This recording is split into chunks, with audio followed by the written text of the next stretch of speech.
பக்கு வச்சிருங்கிற விஷயம் எப்படி இந்த சந்தேகம் உங்களுக்கு வந்தது? நான் அவரும் பேசிக்கிறோம். அடுத்த வினாடி அங்கே போயிட்டு பார்த்தது ஒன்றுமே மனசு பதப்பதிச்சது. யார் செய்கிற சரியோ. அனுஜ் ஸ்டைல்ஸ் ரகங்கள் பலவிதம், ஒவ்வொன்றும் உலகத்தரம். மெட்வே ஹாஸ்பிட்டல்ஸ் ஆரோக்கியத்திற்கான சிறந்த வழி. MCR pure cotton club formals and casual shirts. Medway Hospitals வழங்கும் Behind It Sinmatamai powered by Dr. Sri Verma Ayurveda Ayurveda. Chinmay first ever solo concert in Chennai VGP Golden Beach Resort நடக்க போது. உங்க டிக்கெட்களை இப்பவே book பண்ணுங்க. இந்த ஸ்பைவை யார் மேல உங்களுக்கு சந்தேகமா இருக்குங்க? அது இப்போ யார் மேலே சந்தேகம்னு இப்போ சொல்லுவது நாகரிகமாகாது.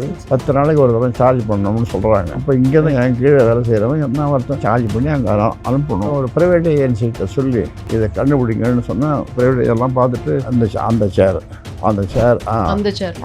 இந்த பாருங்க ஒரு அடி அது அங்கே முதல்ல இங்கே இருந்தது, இப்போ மாற்றிட்டோம் வேறு. அதில் கண்டுபிடிச்சிட்டாங்க. இந்த சைபர் கிரைம்னு ஒன்று இருக்குதுன்னு சொல்கிறாங்க. அதுலேருந்து ஒருத்தர் வந்தார். ஒரே ஒரு நாள் வந்தாங்க. இன்ஸ்பெக்டர் ஒரு பெண்மணி தான். இங்கே என்னம்மா ஆச்சு? நான் கூப்பிட்டா எங்கேன்னு தான் பேசுகிறீங்க? நாங்கள் கோர்ட்லேருந்து பேசுகிறோம். கோர்ட்டில் அது விசாரணை, தினம் விசாரணை. எங்கள் இது என்ன ஆச்சு?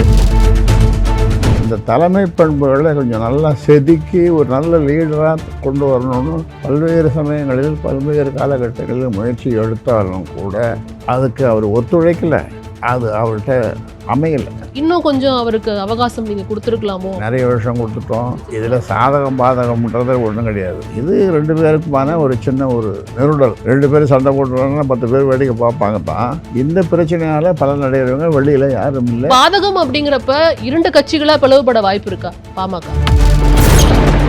ஐயா, ஒரு தொலைபேசி எடுத்து நீங்க போன் போட்டு பேசினா இங்க எல்லாமே முடிஞ்சிருமே ஐயா? முடியும் தான். அது என்ன தடுக்குது உங்களை? தற்போது நம்முடைய பாட்டாளி மக்கள் கட்சியின் நிறுவனர் மருத்துவர் ஐயா திரு ராமதாஸ் அவர்கள் தான் இணைந்திருக்கிறாங்க. வணக்கம் ஐயா.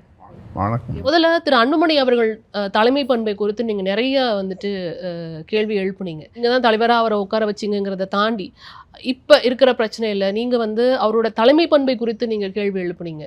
எதற்கு காரணமாக எதை நீங்க பார்த்து அப்படி ஒரு கேள்வி எழுப்புனீங்க அப்படிங்கிறத நான் தெரிஞ்சுக்கலாமா? அது ஒன்றும் இல்லை. நிர்வாக குழு மொத்தம் 19 பேர் இங்கே தான் நடந்தது.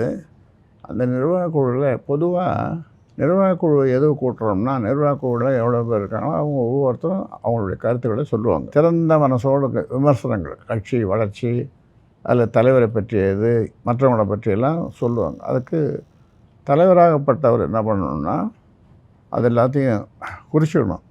ராமசாமி இதை சொன்னார், ரங்கசாமி இதை சொன்னார், கோவிந்தசாமி இதை சொன்னார் அப்படின்னு குறித்து வச்சுட்டு அதற்கு ஒவ்வொருத்தர் சொன்னதையும் பதில் சொல்லணும். அதுதான் தலைமை பண்புகள். ஆனால் இந்த 19 பேரில் ஒருத்தர் தான் ஆரம்பித்தார். ஒருவர் ஆரம்பித்ததும் அவர் மேலே பாஞ்சிட்டார். அவரை கடிச்சு கொதறிட்டார். அப்புறம் அவருக்கு நடுவுலையே விட்டுட்டார், உட்காந்துட்டார். அப்புறம் மற்றவங்க பேசணுன்னா ஐயோ ஒரு ஆள் தான் இந்த மாதிரி ஆனால் நமக்கு எதுக்கு அந்த வம்புன்னு மற்றவங்க யாரும் பேசவே இல்லை. அப்போ நான் சொன்னேன், அவருக்கு தலைமை பண்புகள் இல்லை, அதனால தான் இப்படி நடந்துக்கிறாரு அப்படின்னு சொன்னேன். லீடர்ஷிப் குவாலிட்டிஸ் முக்கியம். நான் ஆரம்ப காலத்தில் எல்லாம் என்ன பண்ணுவேன்னா, இந்த மாதிரி நிர்வாக குழு இல்லை செயற்குழு எந்த கூட்டத்துலேயுமே என்ன சொல்லுவேன்னா, என்னை விமர்சியுங்கள். உங்களுக்கு அப்படி என்னை விமர்சிக்கிறதுக்கு நேருக்கு நேராக விமர்சிக்கிறதுக்கு உங்களுக்கு ஒரு அச்சம் இருந்தால் கடிதம் எழுதுங்கள் அப்படின்னா கடிதம் எழுதுவாங்க. நான் உடனே பதில் அடுத்த நிமிடமே கடிதம் எழுதி போட்டுருவோம், போய் சேரும். அப்படி அந்த மாதிரி இருக்கணும் ஒரு தலைவர்ன்றவருக்கு. அந்த ஒரு இன்சிடென்ட்டை வச்சு நீங்க அவரோட தலைமை பண்பு கேள்விக்குறியாக்குனீங்களா? ஏன்னா அது ஒரு இளம் சுகாதாரத்துறை அமைச்சராக இருக்கும்போது இந்தியாவில் கொண்டு வந்த சில விஷயங்கள் இங்கே பாராட்டக்குரியதாக இருக்குது. இப்போ வரைக்கும் பொது இடத்துல புகைப்பிடிக்கிறது தடை செய்யப்பட்டிருக்கு. அதுக்கு முக்கிய காரணம் யாருன்னா திரு அன்புமணி அவர்கள் தான். இப்போ வரைக்கும் புகையிலை குட்கா விளம்பரங்கள் வரதில்லை அப்படின்னா அதுக்கு முக்கிய காரணம் யாருன்னா திரு அன்புமணி அவர்கள் தான். நீங்கள் போதிச்ச சில விஷயங்களை தான் அவர் இந்தியா முழுக்க மினிஸ்டராக இருக்கும்போது பல விஷயங்களை பண்ணியிருக்கிறாரு. சுகாதார கட்டமைப்பில் பெரிய மாற்றங்களை ஏற்படுத்தியவர் அன்புமணி அவர்கள். இது போன்ற நிறைய விஷயங்களை பண்ணியிருக்கிறாருங்கிறப்ப அந்த ஒரு இன்சிடென்ட் அவரோட தலைமை பண்பை கேள்விக்குறியாக்கிருச்சு. நிறைய விஷயங்கள் பண்ணியிருக்காரு, நான் மறக்கலை. ஆனால் அந்த விஷயங்களுக்கு பின்னாலே ராமதாஸ் இருந்தான். ஒரு காலகட்டத்தில் 2.5 வருஷத்துலேயே 5 வருஷத்தில் 2.5 வருஷத்துலேயே நான் வந்துடுறேன், எங்கள் அவ்வளோ குடைச்சல் கொடுக்குறாங்க, 3 பேர் ஒன்று மீடியா 3 பேர் குடைச்சல் கொடுக்குறாங்க, அந்த குடைச்சலை தாங்க முடியல வந்துடுறேன். அப்புறம் நான் சமாதானமாக சொல்லி தினம் பேசி இது பண்ணி அதன் பிறகு 2.5 வருஷம் 2.5 வருஷத்தில் 4 விருது, உலக அளவில் 4 விருது வாங்கினார். அதுக்கெல்லாம் காரணம் இந்த ராமதாஸ் தான். அதனால் இந்த தலைமை பண்புகளை கொஞ்சம் நல்லா செதுக்கி ஒரு நல்ல லீடராக கொண்டு வரணும்னு பல்வேறு சமயங்களில் பல்வேறு காலகட்டங்களில் முயற்சி எடுத்தாலும் கூட அதுக்கு அவர் ஒத்துழைக்கலை, அது அவர்கிட்ட அமையலை. நேற்று நாங்கள் வரும்போது தான் சொன்னாங்க இந்த மாதிரி அந்த இங்கே வந்து ஒரு பக்கு வச்சுருந்தாங்க, அதை வந்துட்டு இன்வெஸ்டிகேட் பண்ணுறதுக்காக காலையில் ஒரு 3 மணி நேரம் வந்துட்டு அதுக்கு ஒதுக்கப்பட்டது அப்படிங்கிறதெல்லாம் பார்க்க முடிஞ்சது. முதல்ல இந்த பக்கு வச்சிருங்கிற விஷயம் எப்படி கண்டுபிடிக்கப்பட்டதுன்னு தாண்டி எப்படி இந்த சந்தேகம் உங்களுக்கு வந்ததுன்னு தெரிஞ்சுக்கலாமா? நான் அவரும் பேசிக்கிறோம், ஏதோ ஒரு விஷயம் கட்சி விஷயமோ அல்லது மற்ற விஷயமோ ஏதோ பேசிக்கிறோம். பேசின்னு இருக்கும்போது அடுத்த வினாடி, அடுத்த மினிட் இல்லை, நிமிஷம் இல்லை, வினாடி சிட்டிக்கு போகிற நேரத்தில் அங்கே போயிடுது. அப்போ இது ரொம்ப நாளாக நடக்குது. ஆனால் எங்களால் இதை கண்டுபிடிக்க முடியல. சரி, அப்புறம் ஒரு ப்ரைவேட் ஏஜென்சிகிட்ட சொல்லி இந்த மாதிரி இருக்குது, இதை கண்டுபிடிங்கன்னு சொன்னால் அவங்க எல்லாம் அந்த ப்ரைவேட் எல்லாம் பார்த்துட்டு அந்த சேர் அந்த சேர் இந்த இங்கே பாருங்க, ஒரு அரை அடி, அரை அடியில் ஒரு அடி, அது அங்கே முதல்ல இங்கே இருந்தது, இப்போ மாற்றிட்டோம் வேறு. அதில் கண்டுபிடிச்சிட்டாங்க அந்த சிப்ஸ், அதில் இருந்தது. லண்டனில் வாங்கியிருக்காங்க. இப்போ அது வந்து அந்த ப்ரைவேட் ஏஜென்சி அது அவங்க ஆராய்ச்சி பண்ணிகிட்ருக்காங்க. இன்னும் ஒரு 2 நாளில் அவங்க முடிவு சொல்லுவாங்க. என்ன காரணத்துக்காக இதை வச்சாங்க, யார் வச்சாங்க, யாரோட பேசுகிறாங்க, யார் அந்த பக்கத்தில் அந்த சைட்லேருந்து பேசுகிறவங்க போனதெல்லாம் அந்த டீட்டெயிலெலாம் இடையில காவல்துறைக்கு நாங்கள் ஒரு இது கொடுத்தோம், ஒரு கம்ப்ளைண்ட், ஒரு புகார் மனு கொடுத்தோம். அவங்க வந்து நேற்று அந்த கிளீன் ஒரு இன்ஸ்பெக்டர் அவர் கூட மற்றவங்க இந்த சைபர் கிரைம்னு ஒன்று இருக்குதுன்னு சொல்கிறாங்க, அதுலேருந்து ஒருத்தர் வந்தார். இவங்களும் வந்து என்ன ஆச்சு வந்து அது இன்னும் தீவிர விசாரணை அவங்க பண்ணலை. ஆமாம், அதுக்குள்ளே ஏதோ அந்த குட்கா கேஸு ஏதோ ஒன்று மாட்டிச்சான் இங்கே. அந்த குட்கா என்னம்மா ஆச்சு, அந்த இன்ஸ்பெக்டர் ஒரு பெண்மணி தான் இங்கே. என்னம்மா ஆச்சு, நான் குட்கா, என்னம்மா ஆச்சு குட்கா, என்னம்மா ஆச்சு குட்கா, எங்கேன்னு தான் பேசுகிறீங்க, நாங்கள் வந்து கோர்ட்லேருந்து பேசுகிறோம், கோர்ட்டில் அது விசாரணை, தினம் விசாரணை, எங்கள் இது என்ன ஆச்சு, நாங்கள் அதுக்கு ஆராய்ச்சி செய்தோம். ஒரே ஒரு நாள் வந்தாங்க, ஒரு நாள் வந்து அப்புறம் ஏதோ கேட்டாங்க, அதோட போனாங்க, இன்னும் திரும்பி வரவே இல்லை, எப்போ வருவாங்கன்னு தெரியல. உங்களுக்கு அந்த ஆராய்ச்சியில் வந்து இன்னும் பிடிப்பு இல்லை? அதை இப்போ குறை சொல்ல, இதை விட அவங்க குட்கா கேஸை முடியணும், அது எப்போ முடியணும்னு தெரியல. ஒரு தலைவருக்கு அங்கேயும் அவர் வீட்லேயே வந்து ஒரு இந்த மாதிரி வந்து ஸ்பை ஒர்க்கு. இந்த ஸ்பை யார் மேலே உங்களுக்கு சந்தேகமாக இருக்குங்க? அது இப்போ யார் மேலே சந்தேகம்னு இப்போ சொல்லுவது நாகரிகமாகாது. ஆமாம், அதை கண்டுபிடிச்சி சரியாக யார் இங்கேருந்து பேசுகிறவங்க ஒருத்தன் பேசுவான் இல்லையா, வைக்குவான், அது சார்ஜ் பண்ணணும்ல, 10 நாளைக்கு ஒரு தடவை சார்ஜ் பண்ணணும்னு சொல்கிறாங்க. அப்போ இங்கே இருக்கிற வேலை செய்கிறவன், என்கிட்ட வேலை செய்கிறவன், என் கீழே வேலை செய்கிறவன் என்ன ஒருத்தன் சார்ஜ் பண்ணியிருக்கணும், சார்ஜ் பண்ணி அங்கே அனுப்பணும். இது இத்தனை விஷயங்கள் இருக்குது பொழுது. அதில் கேமராவில் பக்கு இருக்குது அப்படிங்கிற மாதிரிலாம் பேசிகிட்டு இருந்தாங்களே, சிசிடிவி கேமராவில் அதில் ஏதாவது உங்களுக்கு பிரச்சனை இருந்ததுங்களா? அதில் ஒன்றும் பிரச்சனை, அதில் எந்த பிரச்சனையும் இல்லை. நேராக எடுத்துட்டோமே நாங்கள், அதில் மட்டும் தான் எடுத்துட்டோமே. அந்த இதுலேருந்து அவள் ஆராய்ச்சி சுற்றி எல்லாத்தையும் பண்ணாங்க. அப்புறம் பார்த்தா ஒரு அடி ஆழத்தில் இந்த ஓரமாக வச்சுட்டு அது பார்த்தோன்னே உங்களுக்கு எப்படி இருந்ததுன்னு தெரிஞ்சுக்கலாங்க. அது போன்ற ஒரு அதை பார்த்தது ஒன்றுமே மனசு பதப்பதிச்சது. இது யார் செய்யுது சதியோ அல்லது யார் செய்த, எனக்கு விதி மேலே நம்பிக்கை கிடையாது, யார் செய்த சதியோ எதற்காக செய்தாங்க அப்படின்றது பல கேள்விகளை எழுப்பியது. அதற்கான பதில்கள் இன்னும் கிடைச்சதும் அடுத்த முறை வரும்போது உங்களுக்கு சொல்கிறேன். அது இடையில ஊடகத்திலும் ஏதாவது வெளியாகலாம், நிச்சயமாக வெளியாகும். அப்போ அதை பார்த்து நீங்கள் தெரிஞ்சுக்கலாம். இவ்வளோ ஆண்டுகள் ஆயிடுச்சு, இவ்வளோ தேர்தல்கள் அவர்கள் சந்திச்சிட்டாரு. கடந்த தேர்தலெல்லாம் வந்துட்டு மாற்றம், முன்னேற்றம், அன்புமணி அவர்கள் அப்படின்னு அந்த வாசகம் இன்னும் தமிழ் மக்கள் மனதில் இருக்குது. அவ்வளோ தூரம் கொண்டு போய் அதை சேர்த்துருக்கிறாரு. அப்படிங்கிறப்ப இன்னும் கொஞ்சம் அவருக்கு அவகாசம் நீங்கள் கொடுத்துருக்கலாமோ அப்படிங்கிறது பொதுமக்களுடைய பார்வையாக இருக்குது. இந்த சச்சரவை தவிர்த்துருக்கலாம். நிறைய வருஷம் கொடுத்துட்டோம். இப்போ ஒரு தலைவராக தேர்ந்தெடுத்த 3 வருஷம் ஆகுது, அதுவும் கொடுத்தது தான். அதனால் வந்து சரி நாமே கொஞ்சம் நாளைக்கு அந்த தலைவராக இருப்போம். அவர் வந்து செயல் தலைவராக மக்களை போயினே இருக்கட்டும், கிராமந்தோறும் மக்களை சந்திக்கட்டும், பேசட்டும். அப்போ அவருக்கு ஒரு புதிய அனுபவம் கிடைக்கும். இப்போவும் சில நேரங்கள்லாம் சந்திக்கிறாரு போகிறாரு, ஆனால் அது போதாது அப்படின்றதுக்காக தான் அவர் செய்யக்கூடிய தலைவர், செயல் தலைவர். அதுவும் நல்ல பதவி. அதனால் இந்த தலைவர் பதவின்றதை நான் எடுத்துக்கினேன், அவ்வளோதான். நான் கொடுத்தேன், நான் மறுபடியும் எடுத்துக்கினேன். இப்போ சமீபமாக பாமகவில் நிலவும் இந்த சூழல், ஆங்கிலத்தில் சொல்லணும்னா இந்த கிரைசிஸ், அப்படிதான் சொல்லணும். நிச்சயமாக இந்த கிரைசிஸ் வந்து யாருக்கு சாதகமாக இருக்குன்னு நீங்கள் நினைக்கிறீங்க, இல்லை யாருக்கு பாதகமாக இருக்குன்னு நீங்கள் நினைக்கிறீங்க? ஏன்னா இதில் பலனடைகிறவங்களும் இங்கே இருக்கிறாங்க. ஸோ பாமகவில் நிலவும் குழப்பம் யாருக்கு வந்து சாதகம்னு நீங்கள் நினைக்கிறீங்க? யாருக்கு சாதகம்னா எப்படி, கட்சியிலேயே சொல்கிறீங்களா? கட்சியாக இருக்கட்டும், இல்லை வெளியில் இருக்க கட்சிகளாக இருக்கட்டும். இதில் சாதகம் பாதகம்ன்றது ஒன்றும் கிடையாது. இந்த இதனால் இது 2 பேருக்குமான ஒரு சின்ன ஒரு நெருடல். இது ஒரு நெருடல். இந்த நெருடலை சரி செய்யணும்னா தந்தை சொல்ல கேட்கணும். இல்லை தந்தை சொல் மிக்க மந்திரம் இல்லை. மந்திரன்றது ஒன்றும் கிடையாது, தந்தை சொல்ல கேட்குறது தான் மந்திரம் அப்படின்னு சொல்லி நம்ம முன்னோர்கள் சொல்லியிருக்கோம். அது மட்டும் இல்லை, மூத்தோர் சொல் வார்த்தை அமிர்தம். வயசானவங்க சொல்கிற வார்த்தை அமிர்தம். இது வயசானவங்க கிடையாது, அப்போ இந்த கட்சியை நிறுவனவன். அதனால் இது ரொம்ப ரொம்ப ரொம்ப அமிர்தமாக இருக்கணும். ஆனால் அது அமிர்தமாக எடுத்துக்காத கசக்குதுன்றாரு.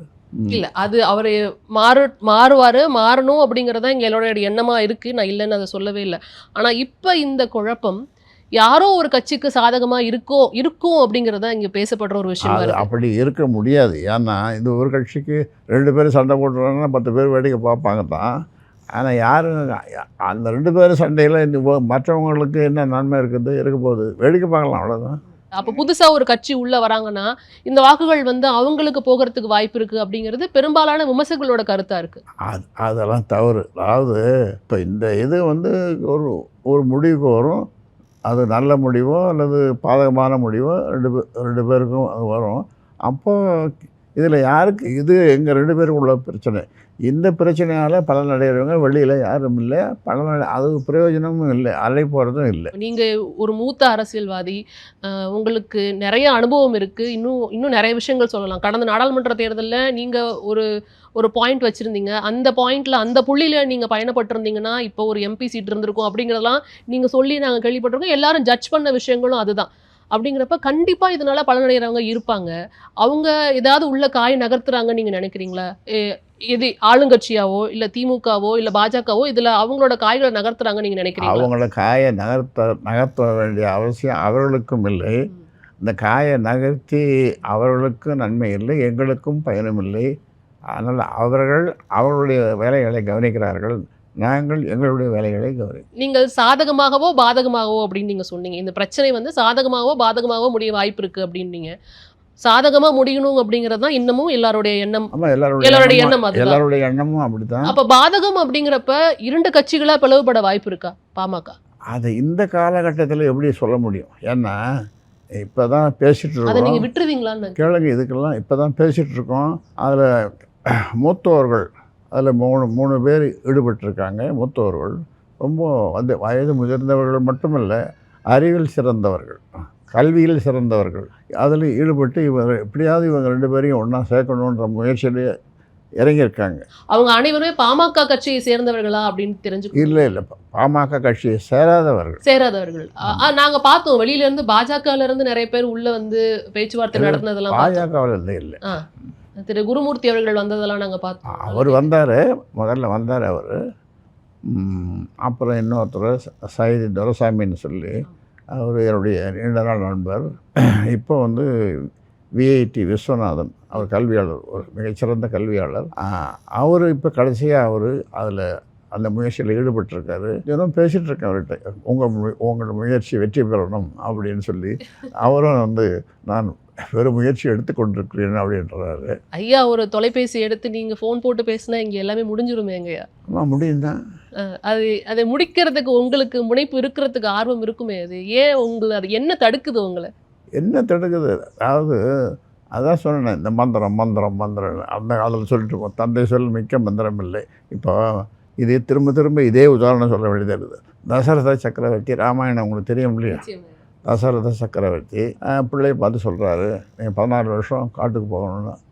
அது சொல்லும்போது ராமருடைய முகம் எப்படி இருந்ததும் தெரியுமா? அன்றலர்ந்த செந்தாமரை போல். அன்று அலர்ந்தனா அன்னைக்கு பூத்த செந்தாமரை பூ மாதிரி இருந்ததுதான் முகம். வேறு ஒன்றுங்க 14 வருஷம் உடனே பறந்த ஓடி அழுது வாணும் போது இல்லையா செருப்பையாவது கொடுத்துட்டு போகணும்னு செருப்பை வாங்கி வச்சுருந்தா செருப்பு தான் ஆண்டுது 14 வருஷம் இல்லையா? அப்போது சகோதரர்களுக்குள்ள அவ்வளோ ஒரு இது. அதே மாதிரி தந்தை சொல் மிக்க மந்திரமில்லைன்றது ஒரு உதாரணம். அதுதான் இந்த ராமாயணம் தான். அது மாதிரி எத்தனையோ புராணங்கள் இதிகாசங்கள்லாம் இருக்குது. இது வரைக்கும் அவர் உங்களை விட்டு கொடுத்து வெளியில எங்கேயுமே பேசல. நீங்க தான் தலைவர், நீங்க தான் நிறுவனர், உங்க கையை பிடிச்சிட்டு நாங்க பயணப்படுறோம் அப்படிங்கிறது அவருடைய ஸ்டேட்மெண்ட்டா இருக்கு. எங்களால் அதை பார்க்க முடியுது. அவருடைய ஸ்டேட்மெண்ட்டாக இருந்ததுன்னு சொன்னால், நான் செயல் தலைவராக இருந்து நான் செயல்படுறேன்.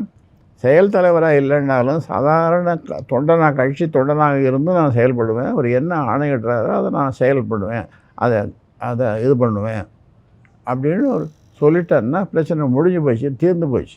இது அவர் எடுக்கிற முடிவுன்னு தான் நீங்க நினைக்கிறீங்களா, இல்ல அவரை யாராவது வெளியில இருந்து வந்து தூண்டி விடுறாங்க நீங்க நினைக்கிறீங்களா? அதை 2-3 ஜோசியர்கிட்ட கேட்டுக்கிறேன்.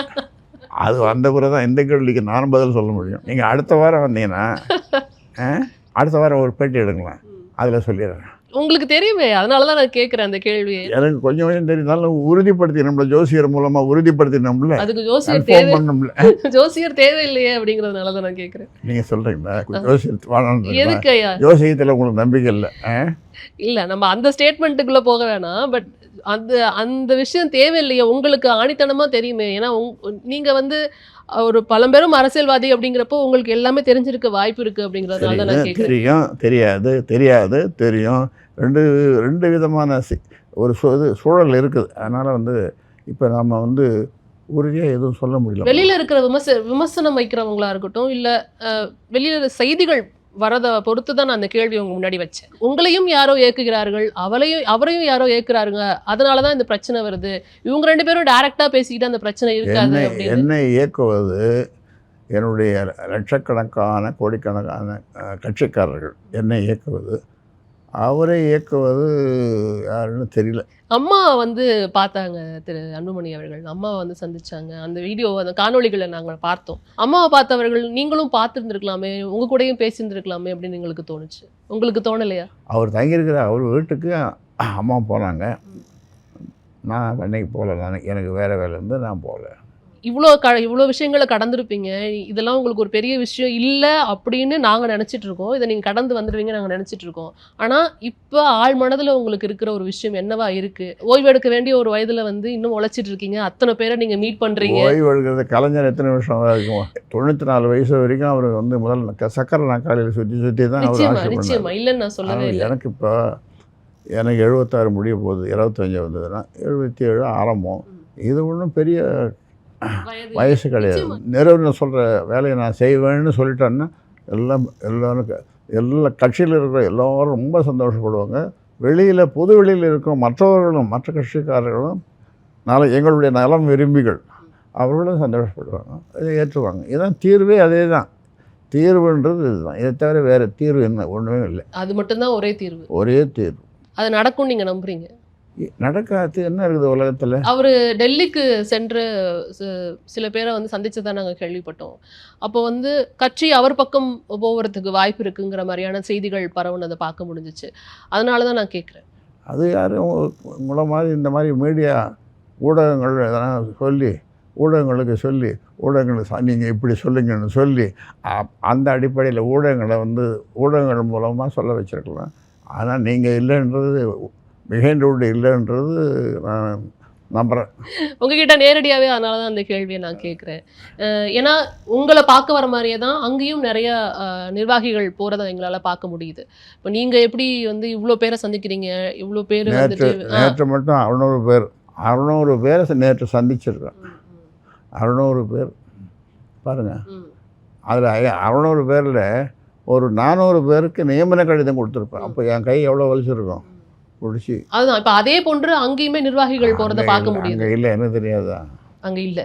அது வந்து கூட்டி வர கூட்டம், இது என்னை தேடி வரும் கூட்டம், அது கூட்டி வரும் கூட்டம், இது தேடி வரும் கூட்டம். நிச்சயமாக. இப்போ நடக்கிற விஷயங்கள்னால வந்து தேர்தல் சமயத்தில் என்ன மாதிரியான விளைவுகள் ஏற்படும் அப்படிங்கிறது கண்டிப்பாக உங்களுக்கு தெரிஞ்சிருக்க வாய்ப்பு இருக்கு. ஏன்னா இத்தனை ஆண்டு தேர்தல்களை நீங்கள் சந்திச்சிருக்கீங்க அப்படிங்கிறதுனால இது தொடரக்கூடாதுங்கிறத தாண்டி இப்படி தொடர்ந்தா என்ன மாதிரியான விளைவுகள் ஏற்படும் பாமகவுக்கு நீங்கள் நினைக்கிறீங்க?